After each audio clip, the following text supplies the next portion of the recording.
예, 이제 유준사 동양사상 마지막 네 번째 영상 한번 보도록 할게요. 정약용 좀 이어서 보도록 하겠습니다. 자, 정약용 성리학을 일단 비판했다고 얘기했죠. 그래서 기독교 관점에서 이야기를 하기에 성은 이치가 아니라, 이따가 선생님 뒤에서 정리하겠지만 어떠한 이치 개념에 대해서도 거부를 해요. 이법적 원리도 아니고 이치도 아니고 그 다음에 천리도 아니다. 그냥 선을 좋아하고 마음을 싫어하는 마음의 경향성, 기호다. 이게 하늘이 인격신이 인간에게 부여한 거다. 이 첫 번째 부여한 게 있고 두 번째 부여한 게 있거든요. 자, 일단 여기까지가 이제 성기호설이고, 자, 이런 기호를 가지고 선을 좋아하고 악을 싫어하는 기호를 가지고 인간과 동물을 이제 구분합니다. 이것도 사실 선생님 봤을 때는 그 토마스 아퀴나스의 그 자연법 사상이랑 유사해요. 그래서 형구의 기호와 영지의 기호라는데, 이것도 인간의 기호가 두 가지가 있다는 게, 두 개로 분리된 기호가 두 개가 있다는 게 아니라 인간 기호의 두 가지 측면이라고 보시면 될 것 같아요. 예. 형구, 영지, 이거 조금 외우는 게 어려워요. 한자가 어려운데 쉽게 외우는 방법은 형구는 약간 선생님 맞아요. 형체, 약간 형체가 있는 것. 그러니까 보이고 약간 형체가 있는 것들이 가지고 있는, 약간 배고프고 졸리고 형체가 있는 거면 다 이제 그런 게 있게 되죠. 그래서 그렇게 외우시면 될 것 같고, 영지는 약간 영지할 때 영을 약간 영혼할 때, 약간 눈에 안 보이는 약간 영혼, 그래 약간 도덕적인 약간 이런 쪽으로 생각하시면 될 것 같아요. 그래서 형, 영 이것만 조금 해보자.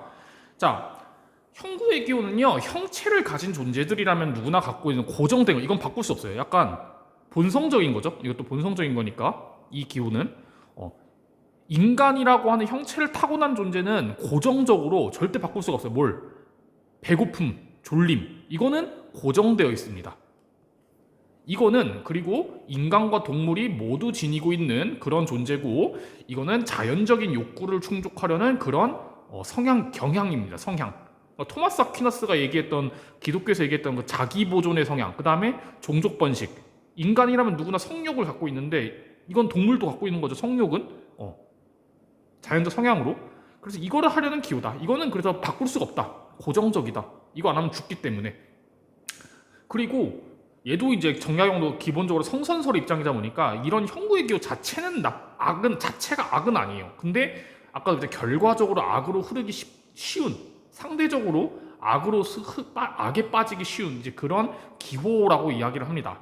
자, 반면 영지, 영혼, 약간 도덕적인 영혼, 약간 이런 거 관련된 건, 이거는 인간 선택에, 자유의지에 달려 있어요. 자, 그래서 이거는, 자, 하늘이 인간에게 부여한 건데 인간만 지니고 있고요. 동물은 도덕적 선택을 하지 못합니다. 이건 기독교에서도 이렇게 얘기합니다.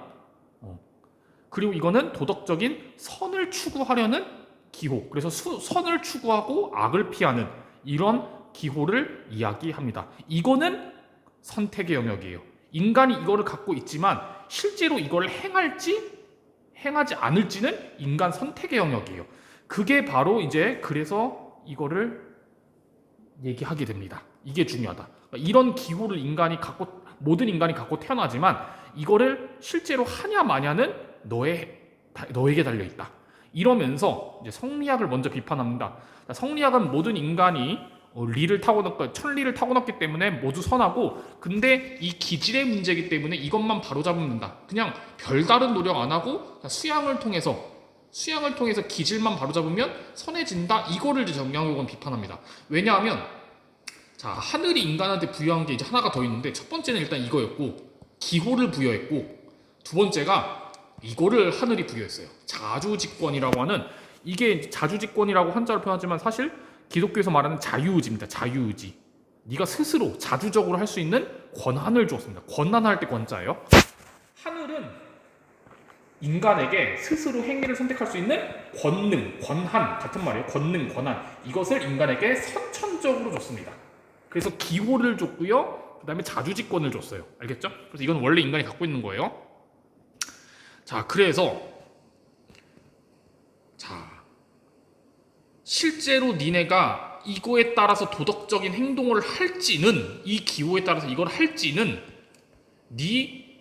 그래서 네가 도덕적으로 잘했냐 못했냐, 공과 과는 결국은 이거한테 달려있다라고 이제 이야기를 하게 됩니다. 그래서 인간의 요거는 바로 자주직권에 달려있다. 그래서 성리학보다 그냥 뭐 실천 보다는 그냥 뭐 악한 기질을 바로 잡아. 얘들아, 이치를 공부해가지고 원리를 3월에 이치를 공부해가지고 기질을 바로 잡아. 이렇게 약간 좀 약간 모범생 스타일처럼 얘기하는 성리학보다는 조금 더 실천 중심적이죠. 실제로 네가 이거를 해야 돼. 자, 이거의 원동력이 되는 게 뭐냐면요, 바로 욕망이에요. 자, 기독교에서 우리 이제 기독교에서도 이제 여러분들 자연법이 인간의 자연적인 성향, 인간의 욕구 안에 들어있는 거죠. 자연스럽게 들어있는 거잖아요. 자기 보존하려고 하는 욕구, 욕망. 자, 그래서 이거에 영향을 받아서 정약용도 이거에 대해서 그렇게 나쁘게 보지 않습니다. 특히 인간이 원초적으로 갖고 있는 욕구, 이런 원초적 욕구의 줄임말로 원욕이라고 하는데, 원초적인 이거를 나쁘게 보지 않고요.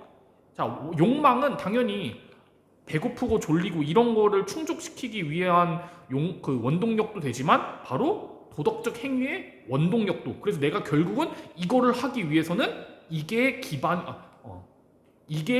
돼야 된다. 욕망이. 내가 도덕적으로 행동하고 싶어하는 욕망이 생겨야지 그래야 이걸 할 수 있다. 그래서 이거의 도덕적 행위의 원동력을 바로 여기서 찾습니다. 그래서 기독교랑 굉장히 유사하다. 자, 여기 나와 있죠. 그래서 성 나왔을 때 조화 호불호의 성향으로 얘기하면 이제 정약용이다 하고 알아두시면 될 것 같아요.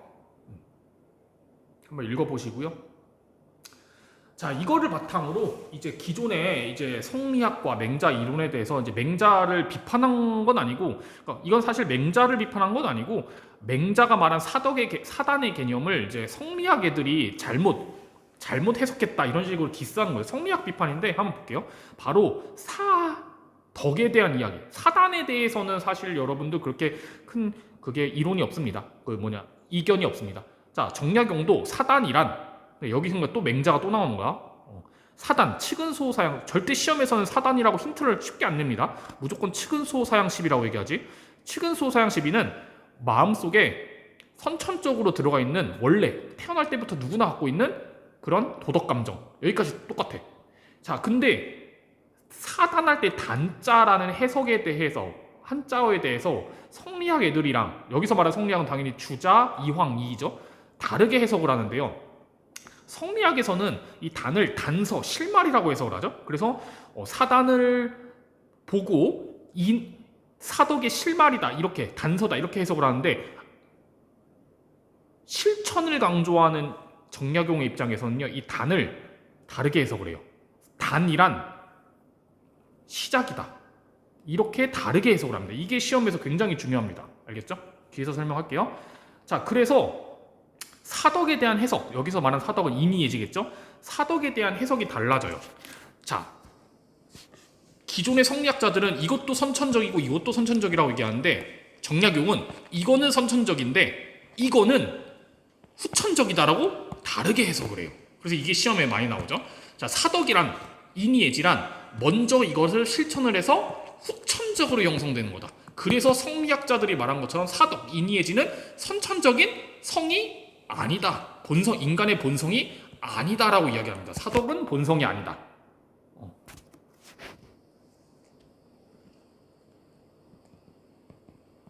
자, 본성이라는 말 자체가 선천적인 것을 전제하고 들어가는데, 정약용은 이것을 반대합니다. 사덕은 그래서 성이 아니에요. 왜냐하면 나중에 형성되는 거기 때문에.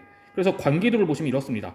인간은 하늘로부터 요 기호를 받았고 이거에 따라서 선택을 하고, 그래서 선을 선택할 수도 있고 악을 선택하고 있어요. 그러니까 선을 선택하면 이제 잘한 거고, 악을 선택하면 나쁜 놈이 되는 거고. 자, 이거에 따라서 구체적으로 치근소사양 시비의 감정 행위를 실천하고, 그러면 인이예지가 형성되고, 이게 이제 정약용의 논리라고 보시면 될 것 같아요. 그래서 여기 이제 이런 식으로 맹자의 사덕과 사단을 가지고 잘 읽어보셔야 돼요. 이게 사덕이 이렇게 사덕이라는 개념에 대해서 선천적인 거를 부정하고 후천적인 입장에서 이제 맥락에서 이야기를 하면은 이제 정약용이에요. 알겠죠? 자, 그래서 이런 식으로 이렇게 아까도 말했지만 시험에서는 모의평가나 수능에서는 절대 사덕과 사단이라는 표현으로 쉽게 안 낸다. 무조건 요거 가지고 낸다. 반드시 이 관계도를 알아두셔야 된다. 자, 여기까지 하고 이제 마무리하겠습니다. 그럼 이제 성리학이랑 좀 비교를 해볼게요. 일단은 여기는 조금 이제 얘기할 게 많으니까 선생님 빨리 볼게요. 일단 어찌됐든 일단 정약용도 인간 마음의 역할, 이거 선생님이 이제 지엽적인 내용에서 그냥 얘기는 안 했는데 인간의 마음이 중요하다. 마음 안에 자주직권 이런 게 있다. 뭐 이런 식으로 마음 역할 이제 성리학과 마찬가지로 이거 인정하고, 그 다음에 하늘의 개념에 대해서 다르긴 하지만 둘 다 이제 역할 인정해요. 성리학은 하늘을 약간 도덕 원리로 이해하고 정약용은 약간 기독교의 인격신처럼 상제의 개념으로 인정을 하죠. 그래서 어쨌든 다 하늘이라고 한다. 어쨌든 그 다음에 두 번째, 둘 다 필요하긴 하다. 세 번째, 사단이 모든 인간에게 보편적으로 들어가 있다는 자체는 인정한다. 네 번째, 정약용이 여러분들 실학의 관점에서 이야기하지만 얘도 기본적으로 유교 사상가라고 보셔야 돼요. 그래서 성리학의 특히 수양법에 대해서는 여러분들 사실 뭐 크게 부정하진 않아요. 뭐 예를 들어서 뭐 신도 혹은 뭐 경, 그 다음에 뭐 충서 이런 여러분들 유교적 가치에 대해서 부정하지는 않습니다. 이건 너무 조금 마이너한 내용이라서 선생님이 따로 설명 안 했는데 그냥 이거는 인정한다. 그리고 얘도 유교식의 도덕 정치를 반대하는 건 아닙니다. 알겠죠? 그래서 뭐 왕도 정치나 이런 거에 대해서 반대하는 건 아니다. 자, 이제 중요한 걸 보시면 하늘에 대해서 유교는 아까도 말했지만 이치예요. 원리, 이치. 그리고 이치와 법칙, 줄임말이죠. 이법적인 눈에 안 보이는 이치와 법칙에 따른 거. 얘는 그냥 약간 기독교의 신개념 생각하시면 돼요. 그래서 아까도 말했지만 이거를 얘는 부정합니다. 원리의 개념에 대해서 이제 부정하기 때문에 이의 주제성을 이제 부정하고요. 자, 그래서 인간의 본성은 천리가 만물에 들어와서 이게 뿅 생겨나는 거다. 근데 얘는 이거를 부정하기 때문에 정약용은 이거를 부정하기 때문에 그냥 천이 인간에게 내려준 바로 마음의 기호다 이렇게 이야기를 해요. 알겠죠? 그리고 이거 조심하셔야 되죠. 자, 성리학자들은 사단을 사덕의 실마리, 이거는 쉽게 해설해 놓은 게 선생님 그거죠. 맹자 파트에서 선생님이 그 뿌리와 새싹으로 비유를 했거든요. 이걸로 이해를 하시면 되고, 근데 정약용은 이거를 다르게 재해석했다. 시작점이다. 이렇게 이해를 하시면 될 것 같습니다. 자, 이러면은 이제 제일 어려운 파트가 다 끝났고, 제일 어려운 파트 다 끝났어요. 네, 다 끝났고, 이번에 6월 모의고사에서도 워낙 정약용이 어렵게 냈기 때문에 정약용 꼭 잘 공부를 해보셔야 된다. 자, 그럼 이제 마지막 파트하고 끝낼게요. 자, 이제 실학 부분까지 했고, 그 다음에 이제 조금 더 시대가 지나가서, 자, 이거는 뭐 철학이라고 보기는 어려운데 사실 내가 봤을 때는 거의 한국사 부분인데, 자, 이런 식으로 세상이 조선 후기에 혼란해지니까 특히 이제 이거에 대한 일본이나 서구 세력의 이런 침략에 대해서 어떤 입장을 보이냐. 여기 어렵지 않아요. 빠르게 봅시다. 자, 첫 번째는 위정척사파가 있고요. 두 번째는 동도서기파가 있는데요. 자, 뭐 이거 이름 굳이 안 외우셔도 될 것 같아요. 자, 공통점은요. 자, 일단은 뒤에 나오는 이제 근대 사상이랑 가장 큰 차이점인데, 기존의 유교적인 질서, 신분제 질서를 옹호하고요. 그 다음에 얘네들도 기본적으로 이거 베이스이기 때문에 유교 성리학에서 말하는 가치와 용어, 대표적으로 시험에 많이 나오는 게 뭐 선비정신, 효제 같은 인의예지 같은 거 당연히 긍정해요. 약간. 그 다음에 그때 일본 놈들이나 서양 놈들이 우리나라 막 조선을 공격하려고 하니까 여러분들 당연히 나라를 지키는 보국안민, 나라를 보호하고 백성을 편안하게 한다. 보국안민 자세 다 옹호합니다. 근데 이게 유교를 좋아하면서 나라를 지키려고 하는데 근데 조금 방법이 다른 거야. 위정척사파는 말 그대로 위정척사가 나쁜 것은 배척하고 바른 것은 지키다 이 뜻이거든요. 근데 얘네들은 철저한 성리학자들이야. 그래서 서양의 정신, 서양의 사상, 종교 이런 거 반대. 그 다음에 서양의 이런 무기 혹은 서양의 무기나 서양의 약간 뭐라고 해야 되냐, 약간 기술 이런 것들 다 싫어해. 그러니까 서양 것들이라는 건 다 싫어하는 거야. 그럼 뭐가 좋아? 유교가 최고야. 그래서 이런 것을 아예 하지 말아야 된다. 이것과 이것을 전부 다 받아들이지 말아야 된다는 게 위정척사예요. 그래서 얘는 쉬워요. 그냥 딱 봐도 그냥 성리학자 애들 생각하면 돼요. 자, 근데 얘도 똑같이 나라를 위하고 유교를 좋아하는데 서양의 정신, 서양의 종교나 사상이나 그런 이런 것들을 눈에 안 보이는 원리, 도라고 해가지고 이것은 반대예요. 서양 것들의 머리는 안 돼. 근데 서양의 몸은 좋아. 서양의 기술 형체가 있는 기술은 왜냐하면 워낙 그 당시에 서양의 그 문물 이런 것들이 개쩌니까 야 서양 놈들의 그런 마인드는 내가 마음에 안 드는데 야 이거는 갖고 싶다. 이걸로 조선을 지키자. 그래서 X5가 나와요. 그래서 이것만 이제 잘 공부하시면 되고요. 그래서 이것만 쏙 빼먹자. 이것만 쏙 빼먹어서 나라를 이롭게 하자 해서 이용후생, 약간 실학의 이용후생 정신도 이제 받아들인다. 그래서 이용후생이라는 게 이제 이익과 유용성을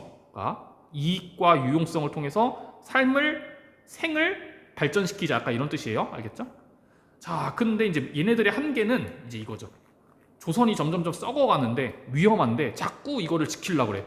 그래서 더 후대에는 조선 완전 말기나 혹은 일제강점기 초반에는 이건 한번 읽어보시고요. 자, 이제 아예 뒤집어 엎자. 이런 사상들이 등장을 하게 됩니다. 대표적으로 크게 세 가지가 등장하는데 요즘 여러분들 기출문제는 있겠지만 요즘에는 이쪽은 잘 출제가 안 돼요. 이제 곧 교육과정에서도 빠질 예정이고 이쪽은 자 출제는 안 되는데 어쨌든 기출문제 풀기 위해서는 알아야 되니까 이쪽이 좀 중요합니다. 아시겠죠? 자, 동학, 증상교, 원불교 이런 신사상들이 등장하는데요. 자, 일단 공통점을 빠르게 볼게요. 여기는 어렵게 안 나와서 자, 일단 후천개벽 사상입니다. 후천개벽은 선천세계가 무너지고 후천세계가 온다라는 건데 중요한 건 이거예요. 너네가 죽었을 때가 아니라 현세에서 새로운 세상이 썩어빠진 세상이 끝나고 지금 이 순간 현세에서 새로운 세상이 실현된다. 이런 약간 입장입니다. 그래서 후천개벽 사상은 여러분들 요거 조심하셔야 돼요. 알겠죠? 알겠죠? 자, 그 다음에 아까 얘네들이 이거를 너무 옹호했는데 아까 여성 차별, 그 다음에 백정 차별, 약간 이런 신분제 차별 이런 거를 조선 말기나 이제 일제강 초반에 더 이거에 대한 반감이 싫은 유교 성리학적인 질서를 반대합니다. 모두가 평등하다라고 하는 이런 걸로 사람들을 끌어모읍니다. 그래서 일단 후천개벽, 얘들아 세상 살기 힘들지, 이제 새로운 지상 낙원이 올 거야, 우리와 함께 하자. 그 다음에 여성, 백정 차별받던 사람들, 우린 평등해. 이걸로 사람들 끌어모이고, 그러니까 이거는 약간 종교적인 거니까 여러분들 당연히 종교에서 사람들 끌어모으려면 지상낙원 얘기해야 되고, 그 다음에 만민평등 얘기해서 신도들을 끌어모아야겠죠, 그렇죠? 그 다음에 세 번째가 다른 여러 가지 사상들을 믿고 있는 사람들을 또 종교에서 끌어모아야 될 거야, 그렇지? 뭐 유교 믿는 사람들만 모을 거야? 아니죠. 불교 신자도 모으고 그래야 우리 세력이 커지겠지, 종교 세력이. 약간 이런 식으로 조금 정치적으로 생각을 해봐, 알겠지? 우리 종교가 커지기 위해서는 막 사람들 다 끌어모아야 되잖아. 그러니까 뭐겠어? 기존 사상들의 융합. 기존에 우리 이미 있던 약간 민속적인 신앙, 약간 약간 무속 신앙, 무당 같은 거, 무속 신앙뿐만 아니라 유교, 불교 사상들을 다 끌어모아서 세력을 확장하려고 한다. 근데 여기서 일단 가장 대표적인 것은 동학이다. 자, 동학은 믿음의 대상이 바로 이제 하늘님이라는 이게 키워드예요. 이거 보면 무조건 동학이에요. 하늘 혹은 하늘의 주인 해가지고 천주라고도 이제 부릅니다. 하늘. 그래서 이 사람을 믿고, 자, 강조점이 이제 용어가 있는데 이것도 사실 한자어로는 잘 안 나와요. 시험 문제에서 이 뜻만 167번부터 해서 9번까지 한자어만 뜻만 잘 공부해 보세요. 알겠죠? 읽어주시면 하면 돼요. 여기서 근데 167번 이것만. 이게 여기서 이제 만민평등 사상이 잘 들어가 있는데 중요한 건 이거예요. 모든 사람들, 여자, 백정까지 포함. 어린아이, 모든 사람 마음 밖에가 아니야 속에 하늘님이 모셔야 돼. 그러니까 소중하게 대해라. 만민평등 사상이죠. 여기에도 나있죠 지금. 그래서 인간은 이렇다. 서로 공경하고 하나가 돼야 된다. 천인합일 사상 이렇게 이야기합니다. 그래서 여자와 아동뿐만 아니라 동물과 자연 보호까지 다 우리는 다 하늘이 들어가 있는 존재다. 이런 식으로 이야기를 합니다. 동학에서는. 자, 근데 이제 중요한 건요. 아까 말했지만 뭐 동학에서 여러분들 유불도 사상을 다 이제 끌어모으거든요. 그래서 이번에 수능 완성에서 좀 도가적 관점에서 설명하고 일단은 시험에 많이 나왔던 거는 유교. 그러니까 동학이 유교적인 신분 제도를 싫어하는 거지. 그러니까 유교적인 가치, 부모에게 효도하고 이런 거를 반대하는 건 절대 아니야. 그래서 이거 조심하셔야 돼요. 이거 조심하셔야 돼요. 유교의 신분 제도를 싫어하는 거지. 가치, 용어 이런 걸 부정하는 건 아니야. 알겠지? 그래서 대표적으로 유교의 가치가 들어간 개념이 동학에서 성경신을 따라낸다 얘기하는데 뭐 이거는 별로 중요한 건 아니야. 이거는 별로 뭐 믿을 신자인데 이건 별로 중요한 게 아니고 성경신 이거 우리 이 율곡 이해할 때 배웠었죠? 약간 성실함, 약간 성실함이라보다 약간 그 참된 마음의 본바탕, 그 다음에 경, 성과 경과 성 우리 이 율곡 이 성리학 할 때 배웠었죠? 이런 것을 동학도 카피했다. 이 정도만 알아두시면 돼요. 그다음에 증상교 이게 사실 제일 마이너인데 증상교는 좀 그렇다 공부하기 애매하다. 그냥 이거는 흐름만 볼게요. 자 증상교는요 조선 현대 사회가 그 당시에 사회가 이제 혼란한 이유가 사람들끼리 서로 싸우고 이게 원한이 이제 쌓여서 그래요. 그러니까 이거를 되게 강조해요. 원한을 풀자. 그 원한을 푸는 방법을 천지공사라고 합니다. 천지를 공사해서 뒤집어야 된다. 이거는 별로 중요한 개념은 아니야. 그냥 알아두시면 돼요. 그래서 그냥 이 방법으로 천지공사라는 얘기인데 이게 정확하게 뭔지는 몰라도 돼. 이 방법을 통해서 목표가 뭐야? 이상 후천 세계에서는 원한이 모두 사라지고 서로 상생하는, 서로 화합하고 상생하는 그런 세상이 열린다. 이게 이제 증상교의 끝이야. 알겠죠? 증상교는 이것보다는 이쪽만 좀 잘 공부하시면 돼요. 그냥 공통점 위주로. 자, 원불교는요, 여러분들 불교예요.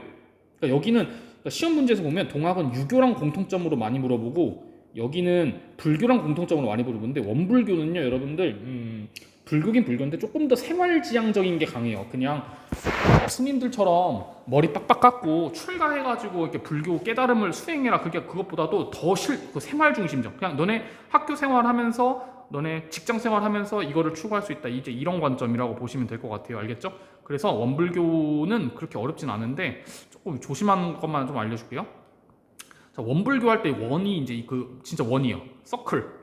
이거를 믿어요. 그래서 부처 사실 이건 이제 기존 불교에 대한 부처인데 그 사람들이 이제 그 복을 바라기 위해서 대학 합격하게 해주세요, 돈 많이 벌게 해주세요 하면서 그 부처의 그 스태츄 있죠, 스태츄 동상이나 혹은 그 불상 이런 거에 대해서 너무 집착을 하니까 사람들이 원불교는 그 겉으로 보이는 금속 쪼가리 부처의 금속 쪼가리 이걸 보는 게 아니라 부처의 마음이란 게 뭘까요? 무차별, 무분별적인 이런 원 모양의 무분별적인 모든 것은 순환한다. 이 하나의 서클 이것을 믿어라. 그래서 눈에 보이는 이런 부처의 형상이 아니라 부처의 겉모습이 아니라 부처의 마음, 즉 하나의 이것을 따르자. 이게 일원상을 그래서 신앙의 대상으로 삼습니다. 부처의 마음. 알겠죠? 자, 그러면서 현대 사회에 대해서 이제 너무 물질 중심주의다 혹은 돈을 너무 밝힌다 이런 식으로 이제 비판을 하거든요. 그래서 이제 요 용어가 나오는데 이게 조금 어려워요. 근데 핵심만 조금 공부해 놓으세요. 영육상전 이사병행이라는 말을 하는데 이것도 한자어는 잘 몰라도 돼요. 의미만 알면 돼요. 현대 사회가 이거에만 너무 치우쳐져 있다. 그래서 육체가 있는 약간 물질적인 걸 의미해요. 그다음에 이거는 이제 이것도 한자로 하면 원리와 현상 해가지고 이것도 이제 눈에 보이는 현상 너무 물질적인 거에 눈에 보이는 거에만 집착한다. 근데 이게 뭐 안 중요한 건 아니야, 그치? 이것도 중요한데 그래서 이제 원불교에서는 너무 물질적인 거 말고 영적인 거, 영혼적인 거. 그래서 영혼적인 거와 육체적인 것을 쌍으로 함께 해야 된다. 한쪽에 치우치면 안 된다. 그래서 원불교를 통해서 영과 육을 함께 하자. 이런 느낌만 알면 돼. 이거 영육상전 이사병행이라는 한자어를 막 깊이 있게 암기 안 해도 돼. 알겠지? 이것도 마찬가지야. 원리, 현상 이것을 눈에 안 보이는 그 정신적인 원리랑 눈에 보이는 현상, 물질적인 현상 이런 것들을 병행해서 우리가 추구해야 된다. 근데 현대 사회는 너무 여기에만 치우쳤기 때문에 원불교를 통해서 개혁을 하자라는 게 물질 개혁, 그러니까 정신적인 개혁을 하자. 정신 개혁을 하자라는 게 이제 원불교의 주장입니다. 그래서 이거를 선생님이 정하면 그냥 핵심은 이겁니다. 정신 개혁을 통해서 정신과 물질을 함께 추구한다. 그래서 생활불교를 추구하고 얘는 당연히 원불교냐, 불교냐. 기존 불교를 뭐 조금 비판했지만 그 불교의 이론 자체를 반대한 건 아니야. 긍정해요. 그래서 뭐 사막, 자비, 뭐 보살 이런 기본적인 이제 석가모니가 얘기했던 불교 용어나 그 개념에 대해서 긍정한다. 알겠죠? 여기까지가 이제 핵심 내용입니다. 자, 그래서 보시고, 자 여기가 시험 문제 많이 나올 포인트. 일단 앞뒤 내용 엮어가지고 유교를 보호하자 이런 입장이랑 유교를 개혁하자 이런 입장이랑 이렇게 비교를 합니다. 특히 이제 요것과 요것 중심으로 조금 보시면 될 것 같아요. 특히 이제 이거를 잘 구분해야 돼요. 서양의 어떤 것을 싫어하는 건지, 그러니까 서양의 머리인지 서양의 몸통인지, 서양의 정신인지 서양의 물질인지, 이것을 잘 구분하셔야 됩니다. 서양의 정신에는 사상, 제도, 그 다음에 종교 이런 게 있겠고, 물질은 뭐 편의용품이나 혹은 뭐 무기 이런 것들이 있겠죠. 이것을 잘 헷갈리지 않게 잘 공부하셔야 돼요. 알겠죠? 잘 이해하셔야 돼요. 자, 그럼 여기까지 해서 이제 끝났어요. 그래서 동양사상도 이제 여러분들 특히 성리학이랑 정약용 위주로 잘 공부해서 이제 보충 수업 때 이제 수능 완성 대비할 수 있도록 합시다. 오늘 여기까지 하고 마칠게요. 네, 고생하셨습니다.